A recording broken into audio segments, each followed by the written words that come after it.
I cannot believe that I'm making another video that I know will get the boys upset. But you know what? I'm taking one for the team, so say thank you. Hey guys, I'm back. I'm also Sarah. It's very nice to meet you, unless you are one of my very few subscribers. If you are, I love you. Please keep coming back. I make these videos where I pretend like I'm talking to my mom, but instead of my mom, it's you. And instead of my ramblings, it is my ramblings plus research. So you guys are even luckier than she is. So I wanted to show you guys that I exist outside of my room. We are in a new location. I was just not in the mood to sit up there anymore, so we're down here now. And that comes with the added benefit of noise from the street, as you just heard. So I will try my very best not to let that stop me or let that get like too distracting in the video, but if it happens, thank the street. Some people are most likely out having fun on their Saturday nights. This is how I spend my Saturday nights. Recording myself talking to no one and watching like Stardew Valley videos, so, you know, relatable queen. So, about 2 weeks ago, I watched Baby Reindeer. I did not watch it alone, as I've been informed you should. I watched it with my little brother and my mom, and it was definitely an experience. Let's just say it was a little graphic, and maybe you don't want to watch that with your mom, so if you haven't seen it yet, I'd say be wary. Be wary of a lot of things, but be wary of who you watch it with, because it's a very uncomfortable show. It's good, again, but like, I am so excited to talk about Baby Reindeer, among other things. And I really want you guys to watch the video too, but I know that a lot of content here can be triggering, so I will be giving some warnings. First, to our most sensitive audience, men on the internet. Anytime I make generalizations about men, i.e., men do this, men react like this, men behave like this, I do not mean all men. I am using men as a general term to reference men on the internet who are loud because they exhibit a pattern of behavior that has become very clear to me and is very, very concerning. So, if you do not believe the things that I say men do, men believe, etc., you are not one of the men that I am referring to. So, don't say it. I know you. I know what you like to say. Again, I got the pattern, so don't do it. Well, now that I have that out of the way, I am going to give you guys the more serious trigger warnings. Baby Reindeer is a show that follows a man who is being stalked and is eventually sexually assaulted by a woman. We also hear his story being groomed and raped by a man who is in a position of power over him. There are also themes of misogyny, transphobia, homophobia, and some physical violence. So please be careful when you're watching the show. Please be careful when you're watching this video. If any of that sounds really triggering or uncomfortable for you, just don't watch the show. Don't watch this video. That's totally fine. Or you can just be super careful. I really liked the show. I thought it was really good and worth how graphic it was. But again, that is like a personal decision. I also would love to give you guys some timestamps to avoid if you are triggered by any of those things, but because of the content of the video, I'm not going to be able to do that. That stuff will be sprinkled throughout so often that it would be really probably irrelevant to give you timestamps, but feel free to comment if you think I didn't include something that might be triggering. I will happily edit the video and add that in. Thank you. Also, like usual, I will be doing my makeup. And I could do makeup inspired by Baby Reindeer, but this show is following a man mostly who does not wear makeup, and the women around him don't really wear that much makeup, so I'm gonna avoid that. But my mother and I have been watching The Real Housewives of Salt Lake City recently, so I'm going to do this look from the icon, the legend, Heather Gay from season 1. It's pretty much just a smoky eye, but honestly, I can't do anything that intricate while I'm filming because I get like lost in the sauce. Baby Reindeer is a Netflix dramedy series that was released on April 11th, 2024. I didn't really become aware of it until May, like early May. As soon as I saw that trailer, I knew I wanted to watch it. My mom also knew she wanted to watch it, but we didn't watch it for like another 2 weeks, so. It was created by, written by, and stars a comedian named Richard Gadd. Richard Gadd made this story as like a dramatization of his own experiences with both sexual assault and stalking, which is very interesting.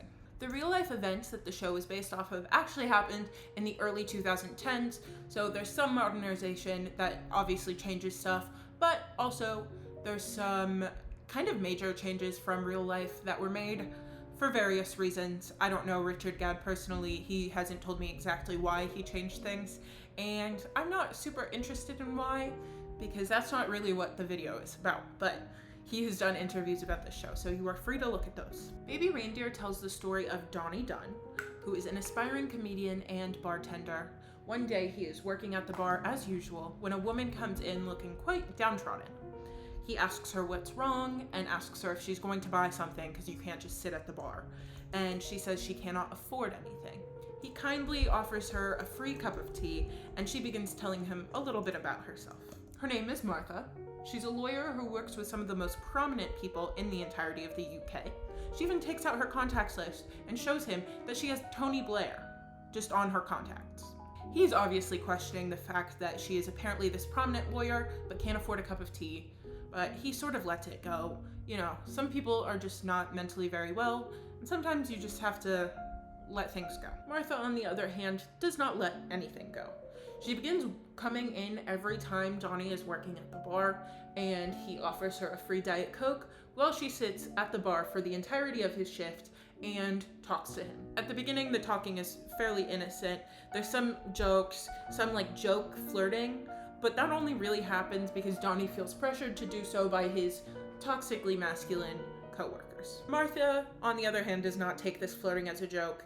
She takes it quite seriously and begins to contact Richard outside of her time during his shifts. She begins emailing him tens to hundreds of times a day with either really short things like, I just had an egg, or more like graphic things. It's quite uncomfortable for him. She even brings this uncomfortable energy to their real life interaction, talking about their future kids, how they would get married, how they would date, where they should move, all that kind of stuff that you would talk about with your girlfriend or boyfriend or partner. But again, these people are not together. He doesn't really know anything about her because she is consistently lying to him, and she is obsessed with him. This obsession escalates to the point where she finds his home and eventually finds her way into it by joining a book club run by his landlady, who also just so happens to be his ex-girlfriend's mom, but that's another story. He walks in to see Martha in his home and is rightfully terrified. His landlady offers for her to stay the night, and he does not want that to happen, obviously. He is so terrified at the thought of Martha being in the same house as him and potentially having access to him, his room, his body. Martha's a weird lady. She then starts to sit outside at the bus stop from early morning till late at night every single day. The bus stop is located right outside his house, so when he's walking to work, he sees her. When he's walking home from work, he sees her, and she decides it'd be cute and fun to catcall him, ask him questions from the other side of the street. Stalker logic, I don't think it applies to anybody else, because I don't know what she was thinking. She eventually follows him on his walk home from work and sexually assaults him on the side of the road. Obviously, that is really, really harrowing for him, and we end up getting another backstory having to do with sexual assault. We flash back to a few years prior, where Donnie is visiting Edinburgh for a comedy festival. He performs at a bar and nobody wants to watch him, but he meets this man at this fancy club for artists only, and he tells Donnie how much potential he has. He begins going to his shows every night and encouraging him and helping him improve his performance. Eventually, Donnie is invited back to this man's apartment where they end up doing drugs together. These meetings start out with the intention of being writing sessions or editing sessions for Donnie's theoretical new script. Donnie has an aspiration to write for TV, and this man that he met, Darren, is a really famous TV writer on one of Donnie's favorite shows. So this is really important to him. But as this drug taking escalates and escalates, Donnie gets to the point where he blacks out. Darren, on the other hand, is not blacked out and proceeds to rape Donnie. Donnie wakes up in the morning feeling absolutely terrible, bleeding, and he goes home feeling, used and disgusting. But we learn that he keeps going back to Darren because he's so eager for a chance to finally make it in this world where it's really hard to make it. Eventually, he stops meeting with Darren, but this experience continues to impact every day of his life. He is now questioning his sexuality and keeping this experience as a dirty little secret. He has not told anybody about it, so he is holding it all inside of himself. He begins experimenting with who he dates by dating some men and women, and ends up dating his new girlfriend, a trans woman. There's a whole subplot with his girlfriend about being able to be with her publicly and feeling like people will see that she's not cis. That's a subplot, and I don't think it's super relevant to what I'm talking about today, but I think it's a good storyline. I'm not a trans woman, but I've heard good things from trans women about this storyline. By the end of the show, Richard is very intent on putting Martha in jail. So he finally gets evidence of her behavior and turns her into the police, and she ends up going to jail. Richard then goes to the final of a comedy competition he's been participating in, and instead of telling jokes, he has a full breakdown. He tells the audience everything, including Martha's stalking and his sexual assault experiences. This breakdown is filmed and posted on YouTube, but it goes viral. His honesty and sincerity are so impactful that everybody wants him on their podcast or show, and he is finally thriving in this career that he spent so long just wanting to be in. In order to get some closure, Donnie decides to go and speak to Darren. He goes back to that same apartment where everything happened, and Darren invites him in, smiling. He tells him how brave he was to tell his story, while Darren knows that the story was about him, and offers Donnie a job working with him on a new TV show. Donnie accepts and leaves the house. He then goes home. He clearly had the intention to confront Darren, but it didn't end up happening. And that's how the show really ends. Donnie walks away, presumably to live the rest of his life and work on the show and hopefully become more successful. Darren gets away with it. Martha is in jail. I think in the aftermath of the show there were two really big takeaways, and I'm going to start with the one that was much more popular, much more talked about, and I think much more harmful. Following the release of the show, people were naturally curious. It's a true story, so who is Martha? Well, Martha was a much more prominent character throughout the show. Darren was obviously the biggest villain here, but he was only relegated to one episode plus that ending scene. Martha was there throughout the entire show. She had a lot of weird quirks and stuff that made her wacky, and I think it was much more enticing to see who this weird woman was. Obviously it's the internet, so people found her within 2 days. I have to start by saying this is all alleged. Nobody has released the real names from the show. The only one alleging that she is the real Martha is her, and I guess Piers Morgan. So take everything she says with a grain of salt. The internet finds a few tweets from the woman named Fiona Muir Harvey. The smoking gun that led them to believe she was Martha was the phrase, "I want you to come hang my curtains." This is a really notable phrase in the show, something weird that she says as a innuendo for sex. So her using that same exact wording in a tweet at Richard Gadd, it became pretty clear. Not only did they theorize that she stalked Richard Gadd, but they found a connection to the show. In the show, Martha had been arrested for stalking a member of parliament and his family, including a disabled child. This case is really important during the show for multiple reasons, but there's also specifically a scene where Donnie is talking to her at the bar. She is trying to expose his embarrassing comedy career, and so he says, "Look up a woman stalked member of parliament and his disabled child." She's obviously very upset by this in the show, but in the show it was true. Well, Miss Fiona Muir Harvey actually was alleged to stalk a member of parliament and his family. Turns out she is an actual lawyer who graduated from the University of Edinburgh. She had been working as an intern underneath this member of parliament and his wife, but was fired due to some probably valid reason. She then decided it was cute and fun and cool to harass and stalk his family, including his like infant child. Allegedly. People begin to contact Fiona Muir Harvey, and she immediately comes out and is like, he's talking about me, none of it's true, blah, blah, blah, blah, blah. It's a big story, especially in the UK, I think. I am not in the UK, obviously, but y'all like baby reindeer over there, I think. Who better to interview a mentally unstable woman than Mr. Piers Morgan? I don't like him.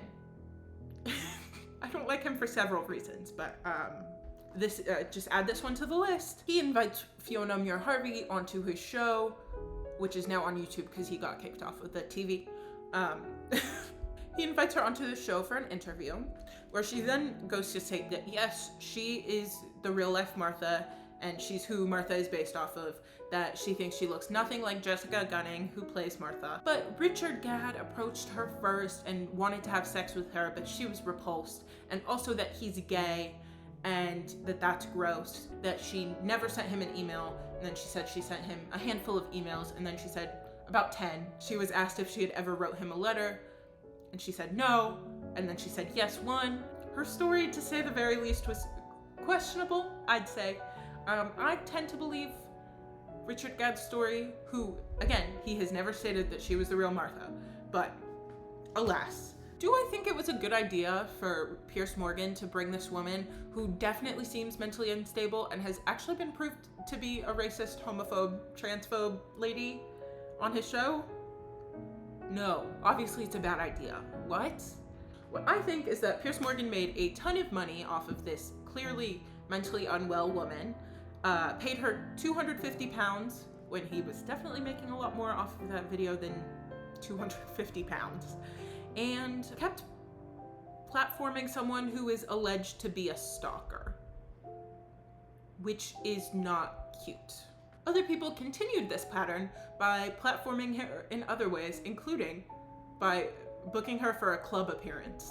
So if I have footage of that, I will show it, but that's actually absurd. Fiona Muir Harvey is definitely a weird lady, at the very least. I think people aren't taking this very seriously. There are people who've come out and who've said, like, Richard Gadd's absolutely false, I believe Fiona, which I guess you're entitled to believe whatever you want, but I don't know. It's weird, and it's also none of my business. Obviously, since I'm doing a look from Real Housewives, you know that I like to be in other people's business, but like, at the end of the day, this is none of our business. I think people need to leave victims of stuff alone, and also leave the perpetrators of stuff also alone. I know why people are looking for the real life Martha or the real life Darren, but I think it's like a very parasocial relationship gone wrong. It's not any of our jobs to be judge, jury, and executioner on these cases. You're totally allowed to have a belief about who did what and why they did it, but like, at the end of the day, we don't really know. Those two are the only ones who really know. This situation is very messy and very complicated, but there was a very good, not messy situation that also happened because of baby reindeer. Richard Gadd, as a male survivor of sexual assault and stalking, decided to put his story out there, and that sacrifice was definitely rewarded. Many men came out telling their stories of sexual assault. We see Richard Gadd's own fears about telling a story of sexual assault as a man throughout the series Baby Reindeer, but it is most prominent in this episode where he is discussing it to his parents. He's afraid that his father will see him as less of a man, but then his father tells him that he actually, while he was a member of the Catholic Church as a child, was also sexually assaulted. It is a really beautiful scene, and it's a wonderful example of, you know, fragility, sensitivity among men, and how powerful and beautiful that can be. Donnie in the show is so afraid that the traditional masculine ideals will put him in a box if he exposes that he's been a victim to stuff like this. So he definitely hesitates on saying anything about it for a really long time. But it is lovely to see him rewarded for talking about his experiences, and to see him become even closer with his dad. In the show, his dad is a really great character. I really like him, so it made me cry. But I think that depiction And just the fact that someone was able to go on a really big platform and say, hey, I was a victim of sexual assault, and that was awful and horrific, and I was so scared that everyone would tell me I was wrong and that I wasn't as much of a man if I had been sexually assaulted, but here I said it anyways so that you guys know that you're still as much of a man and still okay and valid as a victim of sexual assault. I think that's insane and great and amazing, and I'm very happy that we got that story, because I think it was cathartic for Richard Gadd, and I also think it was cathartic for a lot of other people in similar situations to him. We actually have quite a bit of evidence of this too. It isn't just like, I think one kind of smaller piece of evidence that just was really nice for me was that a YouTuber I watch, Cam Kirkham, he's British. I have the genuinely, YouTube-wise, I have the taste of like a 13-year-old British boy. But Cam Kirkham, who's a British YouTuber who also discussed the show in at least 2 videos, came out with his own story of sexual assault. And I could tell that it was really important to him, and he talked about how important it was to him, and he talked about how Baby Reindeer helped him talk about it, and how since he had a platform, he wanted to do something similar to Baby Reindeer and be like, hey, I've gone through it too, and that made me really happy, and I was very happy for him. But we have even more evidence, and evidence from people who don't even have a platform. The Tab released an article that the male-centered sexual assault hotline We Are Survivors received a 53% increase in callers directly because of the show Baby Reindeer. That 53% increase is an absolutely incredible change. Like, the idea that so many more people are getting help and are feeling more able to communicate about their really harrowing experiences is so good. I'm so happy for them. And I'm so happy that there are places like We Are Survivors that allow for that kind of narrative to be communicated. But it doesn't stop at 53%. Actually, since the release of the show, We Are Survivors has received an 80% increase in their number of first-time callers. Okay, editing Sarah here, because I absolutely did the most pathetic explanation of these stats that I'm trying to explain. So I made a nice lovely chart for everyone, because that is a much easier way to understand it. So the first column is the total number of increase since before April 11, 2024. So it's 180% increase from that point on. And then the second column is the increase from just Baby Reindeer, so it is 153% increase. So it's not 53% of the 80% or 53%, it's 53% total increase because of Baby Reindeer and 80% total increase just in general. So I had a tough time explaining that before. I have a tough time explaining that now, but this chart should make it easier to understand. Thank you. Goodbye. It could be up to an 80% increase because of that show. I think there's definitely people who just wouldn't have mentioned that the show inspired them, but isn't that insane? That's so great. That's so cool, and it made me so happy to hear. I understand how hard it is for men to be sensitive and emotional, and how scary it can be to talk about your sexual assault stories or any sort of mental health issues with the public. So it makes me happy to see that this kind of depiction can help people like crazy. Good on Baby Reindeer. Good on anyone who called We Are Survivors. Good on We Are Survivors. Good on anybody who's been a victim of this kind of thing. I'm going to put some resources for people who have been survivors of sexual assault and just general mental health resources in the description, so please look for that. All of this positive change kind of made me think of the discussions that we've already been having about men's mental health and male victims of incidents like this over the past few years. Because especially after the Me Too era, I've been seeing a lot of Sigma male guys talk about men's mental health, but it comes in kind of a different context. The Me Too movement most notably consisted of many women and some men within Hollywood talking about how they had been sexually assaulted from people who were kind of higher up in the industry than them. Lots of times it had to do with casting, that they would leverage sex as a means to get a role, very obviously using their position of power to get these women and men to, have sex with them because they held something over their heads. This obviously inspired people who were not in Hollywood to also talk about their stories, and it was really great, and it is still like impacting how everything works. I'm pretty sure intimacy coordinators became a thing because of Me Too, and that's like a net positive for me, so I'm glad it happened. While the Me Too movement garnered a lot of support and awareness of sexual assault within industries, any industry really, it also got some backlash. Obviously, the people who were doing the sexual assault or allowing the sexual assault to happen weren't too happy about it because there was now a spotlight on their gross little practice. But there was also a weird undercurrent of men commenting on some of these posts saying, women do that too, or it happens to men too. That is absolutely true. Men have been sexually assaulted, including Terry Crews. Like, he talked about his sexual assault experience. So it's not like men don't get sexually assaulted. They absolutely do. I mean, the Catholic Church had a whole thing where they were sexually assaulting boys. Men experience sexual assault, obviously. What was interesting about these comments, though, is they were only under posts about a woman's experience being sexually assaulted by a man, or statistics about women being sexually assaulted by men in general, or even women discussing how their mental health was affected by men. While these comments were saying facts, they were telling the truth, it only ever seemed to come when women were already telling their stories. But, you know, discussion of men's mental health and men being victims of sexual assault, among other things, is a net positive. So what impact did these comments have on, you know, men? Did they allow men to be able to talk about their stuff more freely? Did they promote, you know, sensitivity and emotional maturity within men? No, they did not. These comments, while technically true, were also not well-intentioned.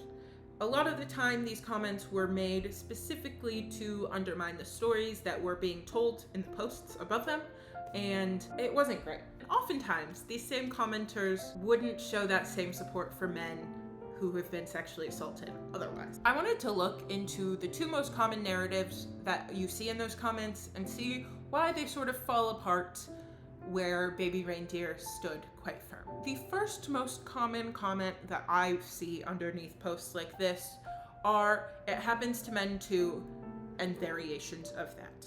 So usually a woman will be like, "Oh, this man sexually assaulted me. I had this experience with this person who is a man." And in the comments, you will see at least one man saying, "It happens to men too. Well, men get sexually assaulted too." Or a woman will be talking about why she is uniquely affected by a mental health issue because she is a woman, and a man will be in the comments saying, "It happens to men too." Oftentimes even you'll see women say, you know, "I can't go outside at night because I'm scared I will be hurt in some way." And men in the comments will say, "Well, men are scared of going outside too. It happens to men too." And that's all true. Men are also sexually assaulted. Men are also put in positions where they might fear, you know, being attacked or hurt. But it always seems to come at the cost of a woman's story. Women are uniquely terrified of men, and acknowledging that fact doesn't undervalue that men also experience trauma. All it's saying is that women experience trauma for a certain reason, or experience more of a certain kind of trauma for a certain reason. Like, women will discuss how their bodies are undervalued, how their minds are undervalued, how men on the whole respect them less. You'll see this a lot when women talk about rejecting men and how they'll say, "Oh, I have a boyfriend," even if they don't have any sort of partner, because men tend to respect women only when they are the property of another man. Like, they'll only back off because they're like, "I wouldn't do that to bro." And then you'll see men in comments of those posts going, "Well, this isn't true. I don't do this. Well, you know, women can also be mean when they reject us." Okay. Like, it's true. It's true. But the way that they say it is always kind of disrespectful, and they just don't show the same energy for when these things actually happen to men. So let's look at some of the instances of it happening to men too. So I was, unfortunately, on Twitter, and I came across a story of a woman tying up a man for 3 days and using him as a sex slave because he came in and tried to rob her nail salon.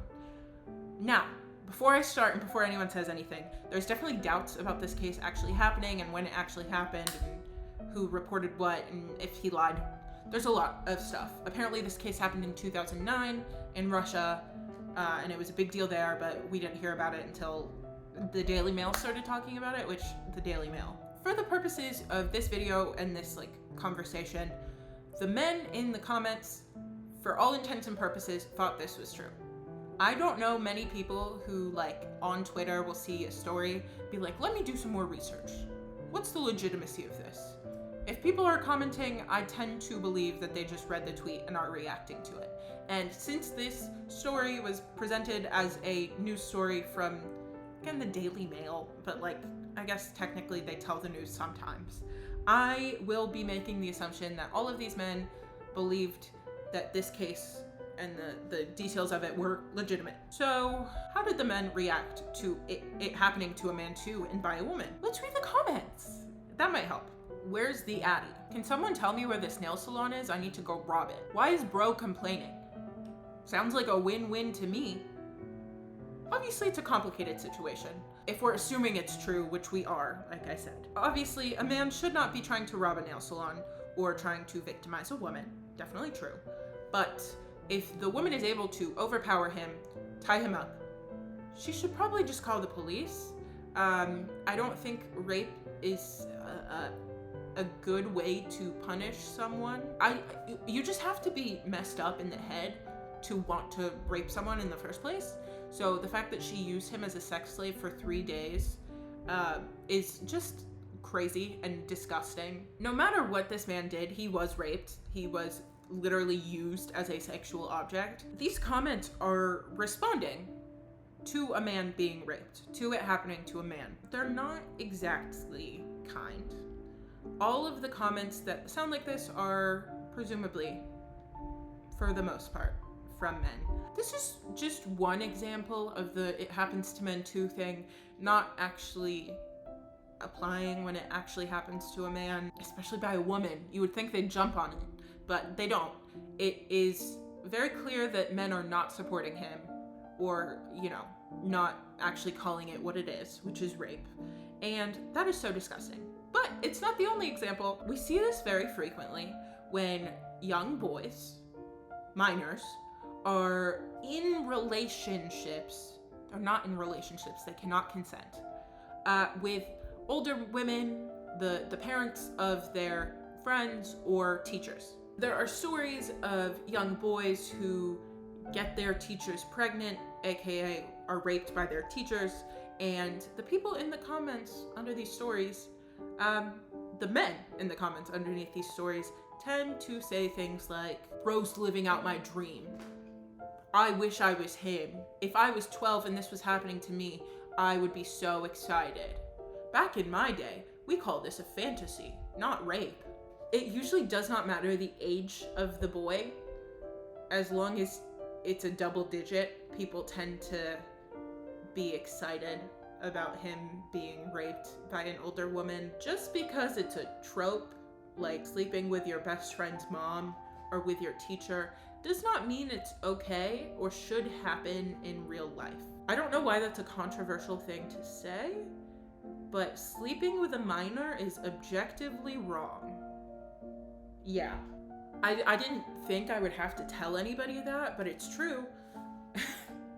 It's not just happening to men, grown men, it's happening to young boys.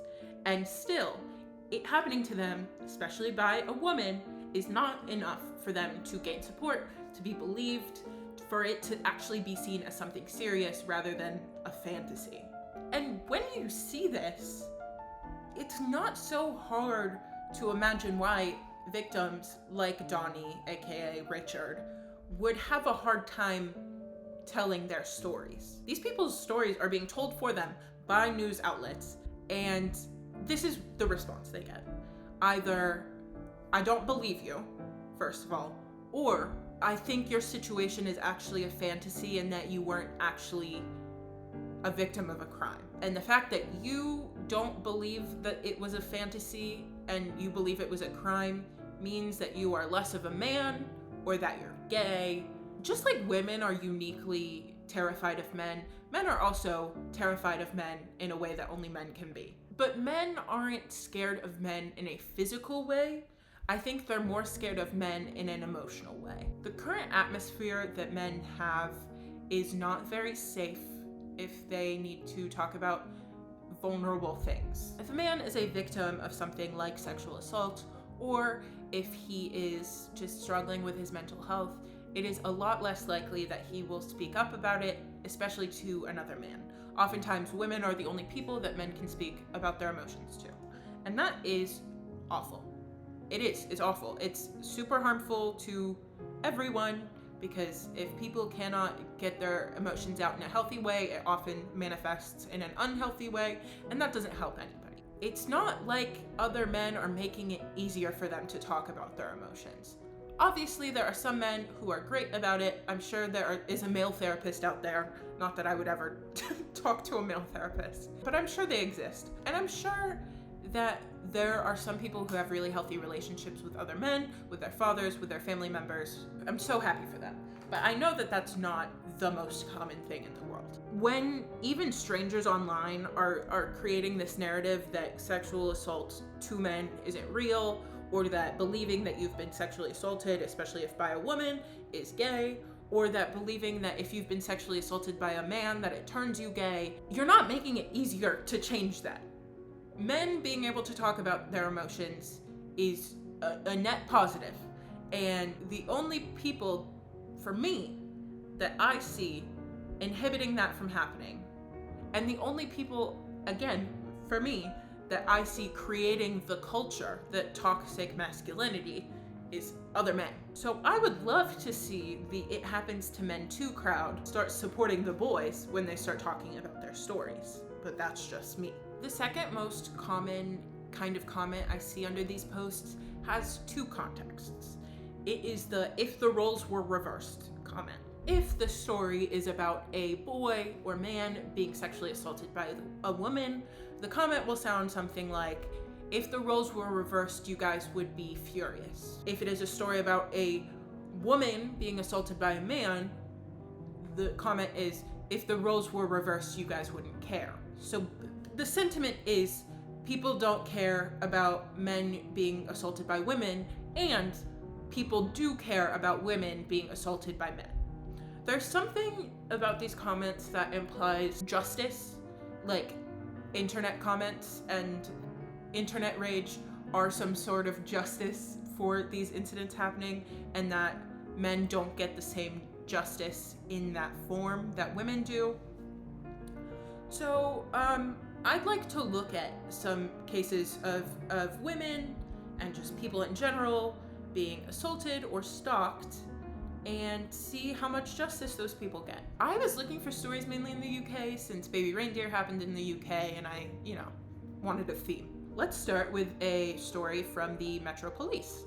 Stalker jailed for 5 years after Met officers investigate threats and harassment. Okay, at least he went to jail, right? Fiona Muir Harvey, the alleged real Martha, never went to jail, so good for this person.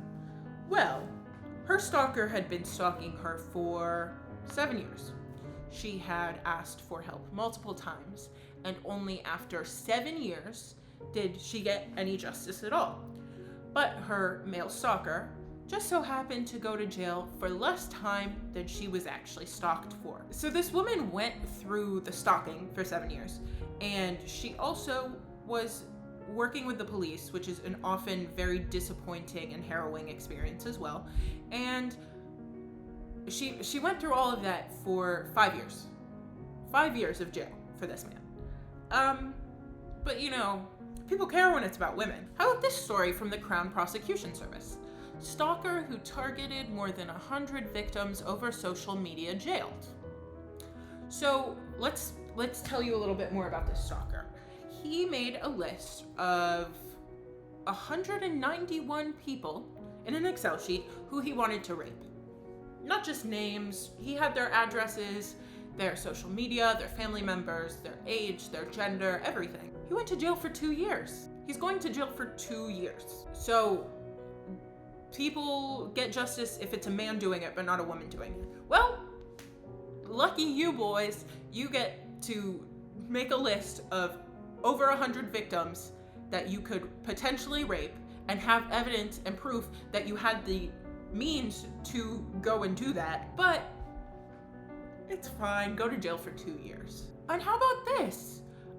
My reporting showed the sheer horror of stalking. The police are failing victims. Why won't they take this crime seriously?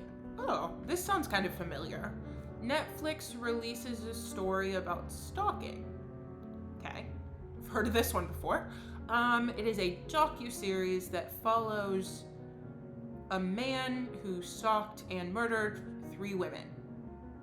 Okay, documentaries obviously get less views than drama. That's just always going to be the case. But this man murdered 3 people. The docu-series, can I tell you a secret, is about a man who stalked and murdered 3 women. These women at the time were his girlfriends, and they were living in constant fear that he would hurt them in some way. He even made his way into their rooms at night. And this came out in February of 2024. Baby Reindeer came out in April of 2024. So 2 months difference. But Baby Reindeer is a really, really big deal. And this one, just the run-of-the-mill docu-series. There's probably 100 just like it on Netflix. That's what I think these if the roles were reversed people don't understand.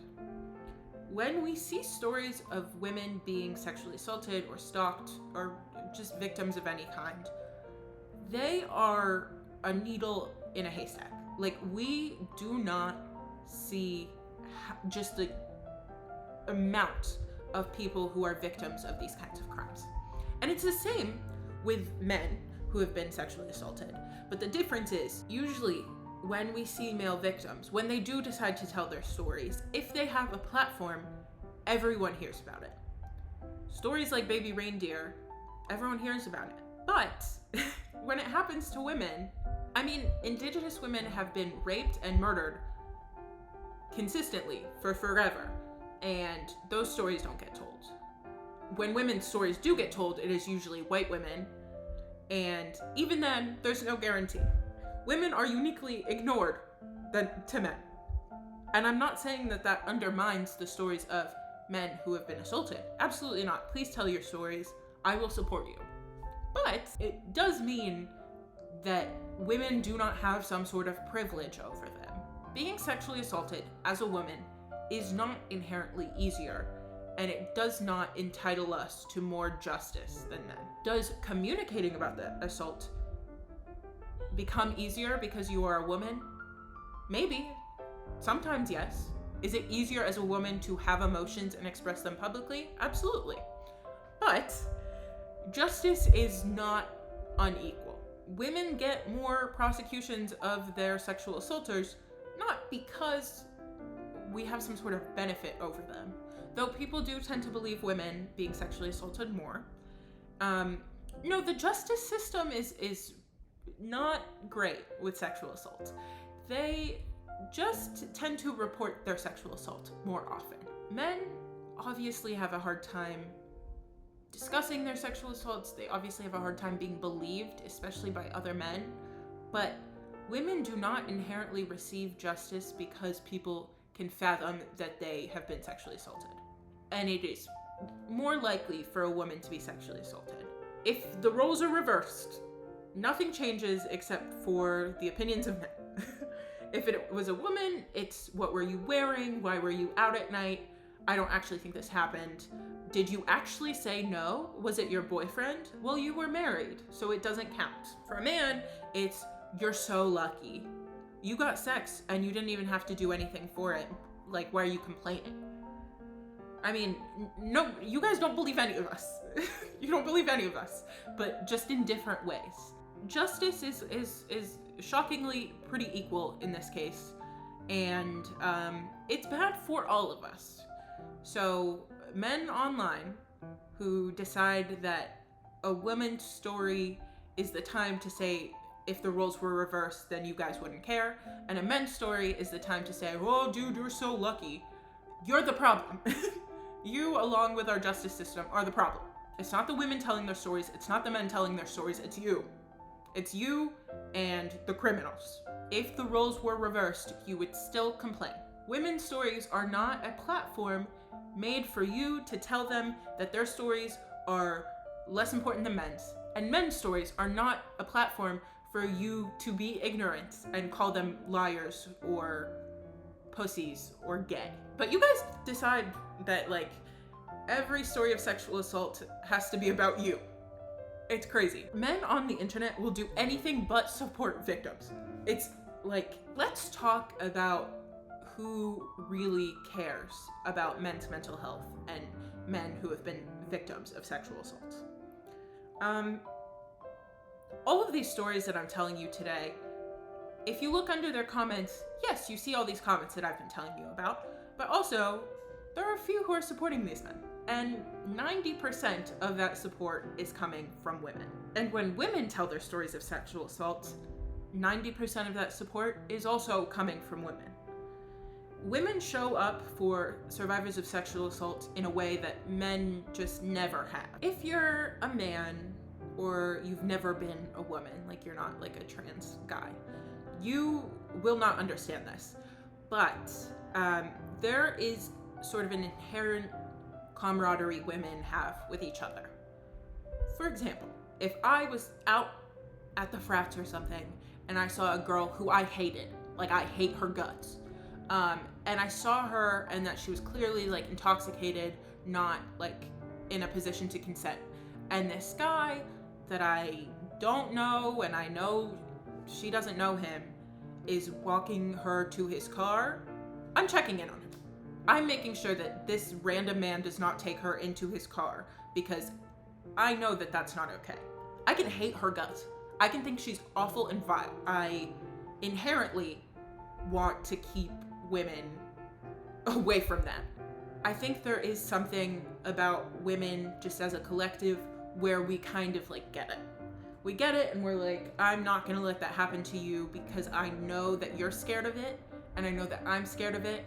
And this is our worst possible situation, and I'm gonna stop it from happening. Obviously, there are some women who don't care, but I think it's most women tend to act this way. But men don't have that in the same way. Men have like their own unique camaraderie to each other, but it's definitely different. I think in theory it could be wholesome, but in practice, I don't think it usually is. At least from what I've seen, men's camaraderie tends to protect bad behavior rather than protecting from it. Men will excuse bad behavior of other men if they're like pals. Men who claim to support women, men who claim to be feminists or whatever, will still be friends with their non-feminist, misogynist friends. But it's fine, he's my bro, and he won't tell his like girlfriend about it. He'll still let his girlfriend around him, even though he knows that that's probably not very safe. Or men will see bad behavior from other men and keep quiet about it. Is this just like bystander syndrome? Yes. But I think there's something like, men, you guys have some sort of thing about it too. My mom literally does her makeup like this every single day, and she's so good at it, and I'm so like not. This one size like eyeliner is only smudge proof when I don't want it to be. You know, back in the day when I was an underclassman, I used to be able to do like a quick eyeliner makeup look in like 3 seconds. I'd go in my room and I'd put some glue on it because I was really cool and I was like out the door ready to go to the frats. And now I'm like about to cry trying to do some very, very basic black eyeliner. It's so sad. Oh yeah, men protect each other's bad behavior. I find this generally to be true. I guess I could ask a man, but my phone is filming me right now, so sorry guys. I'll ask later. I'll tell you when I'm editing. All of this really is just me talking from my personal experience, and while I think I'm always right, you might not. So I looked at some more, concrete evidence. I looked at the boards of some sexual assault organizations to see what their gender makeup was. If you look at RAINN, which is a much larger organization just in general, but they do have a sexual assault hotline, They do have quite a few men on their board. The US's Office on Violence Against Women, their entire board is all women. But hey, you know, that place is specifically for women. So it would only be fair for like all the board members to be women, obviously. Let's look at the board of We Are Survivors, the organization that helps specifically male victims of sexual assault.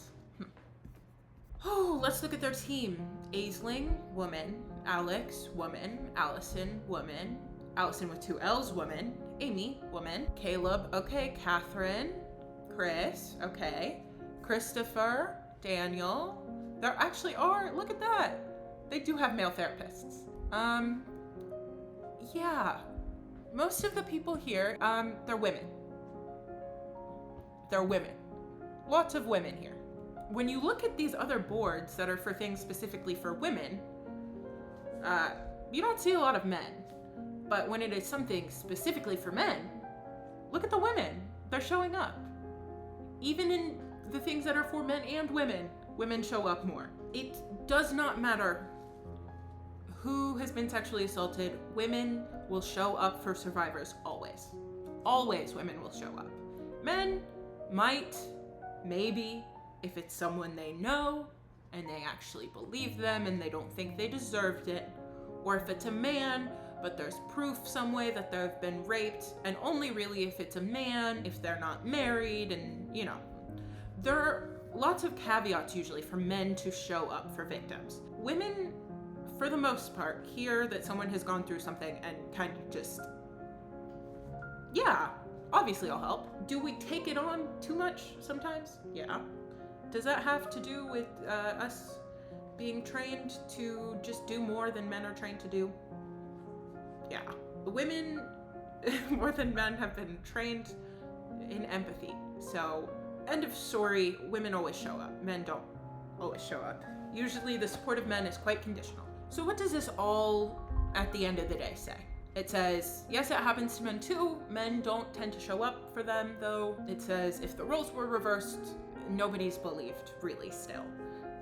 And nobody really gets justice in any meaningful way. Even Harvey Weinstein, his crime, other than being a serial sexual assaulter, was that he sexually assaulted too many people. Too many people. So, right.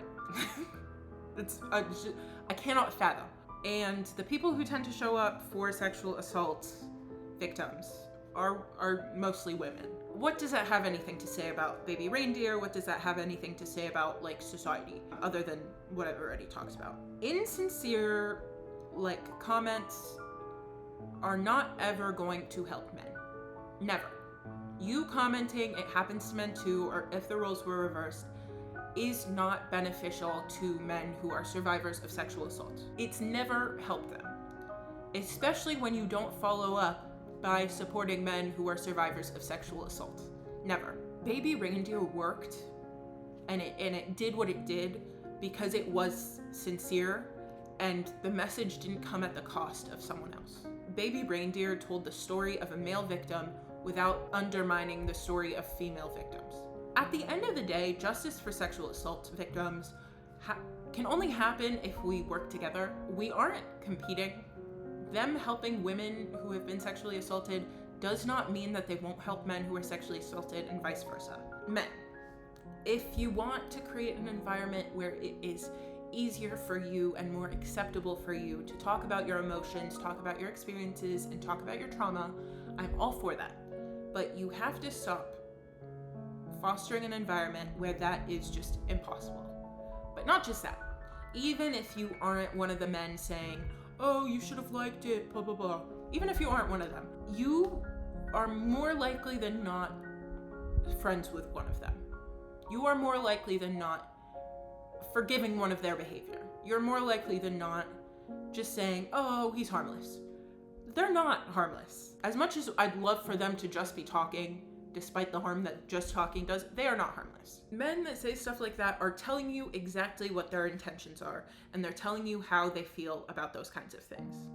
Men who speak like that are the ones who are probably most likely to be doing those awful things. And even if you are not one of them, you are probably okaying their behavior. Not saying, okay, it's fine if you're a rapist or a sexual assaulter. I'm not saying that you're saying that. But, oh, you know, Jared just says that, like, he's, you know, I know he's, like, awful and hates women and trans people and is racist, but, like, we've been best friends since we were 8. For as long as you tolerate that kind of behavior, the behavior is gonna continue. When consequences don't happen for bad behavior, the behavior is going to continue. Women can try all we want to not tolerate that kind of man, but as long as other men tolerate it, they'll be fine. If you really, truly care about victims of sexual assault and victims of just poor mental health, you will support all victims of sexual assault and all people who have been experiencing poor mental health. Women being sexually assaulted and getting justice for it is a net positive for male sexual assault victims as well. Therapy being more accessible in general helps both men and women.